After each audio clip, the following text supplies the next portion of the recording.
நண்பர்களே, இன்னைக்கு தேதியில் 1000 ரூபா வச்சு என்ன பண்ண முடியும்? ஒரு ரெஸ்டாரண்ட் போனால் காலியாகிடும். ஆனால் அதே 1000 ரூபாயை ஒரு குறிப்பிட்ட இடத்துல முதலீடு செஞ்சால் அது உங்களை எதிர்காலத்தில் கோடீஸ்வரராக ஆக்கும்னு சொன்னால் நம்புவீங்களா? நம்மள நிறைய பேர் பணத்தை பேங்க்ல போடுறோம். ஆனால் விலைவாசி உயர்வை விட பேங்க் வட்டி ரொம்ப கம்மி. அப்போது பணத்தை எப்போ வளர்க்குறது? அங்கே தான் மியூச்சுவல் ஃபண்ட் வருது. இது வெறும் பணக்காரங்களுக்கு அல்ல, இது உங்களையும் என்னையும் போல சாதாரண மக்களுக்கான ஒரு சூப்பர் பவர்னே சொல்லலாம். சிம்பிளாக சொல்லணும்னா மியூச்சுவல் ஃபண்ட் ஒரு பஸ் மாதிரி.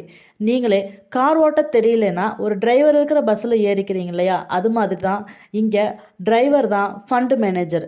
இவர் படித்தவர், எக்ஸ்பர்ட். இவர் உங்கள் பணத்தை நல்ல கம்பெனியில் பிரித்து முதலீடு செய்வார். ஆரம்பத்தில் வர்றவங்க இண்டெக்ஸ் ஃபண்ட் சூஸ் பண்ணுங்கள், ரொம்ப சேஃப்.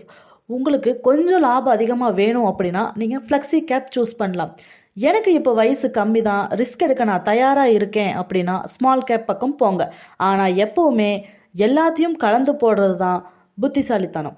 இங்கே பாருங்கள், நீங்கள் மாதம் வெறும் 2000 ரூபாய் போடுறீங்கன்னா 20 வருஷம் கழித்து நீங்கள் முதலீடு செஞ்ச மொத்த தொகை 4.8 லட்சம் தான். ஆனால் கூட்டு வட்டியால் உங்களுக்கு கிடைக்க போகிற மொத்த மதிப்பு 30 லட்சத்துக்கும் மேலே. இதுவே 25 வருஷம்னா அந்த அமௌண்ட்டு 65 லட்சத்தை தாண்டும். இதுதான் மியூச்சுவல் ஃபண்டோட மேஜிக்னு கூட சொல்லலாம். ஆனால் ஒரு விஷயம் என்னென்னா, இது மேஜிக் மட்டும் கிடையாது, இது ஒரு கணக்கும் கூட தான். மார்க்கெட் இறங்கும் போது பயந்து பணத்தை எடுத்துடக்கூடாது. டைரக்ட் பிளானில் மட்டும் முதலீடு செய்யுங்க. அப்போ தான் கமிஷன் ஏஜென்ட் நம்மளோட லாபத்தை எடுக்க மாட்டாங்க. முதலீடு செய்யறதுக்கு இன்னைக்கு ஒரு நல்ல நாளாக தேர்ந்தெடுங்க. இந்த வீடியோ உங்களுக்கு பிடிச்சிருந்தா மற்றவங்களுக்கு ஷேர் பண்ணுங்கள். நீங்கள் எந்த ஃபண்டில் முதலீடு செய்ய போகிறீங்கன்னு கமெண்ட்டில் சொல்லுங்கள். அடுத்த வீடியோவில் ஒரு நல்ல ஸ்டாக்கை பற்றி பார்க்கலாம். தேங்க்யூ.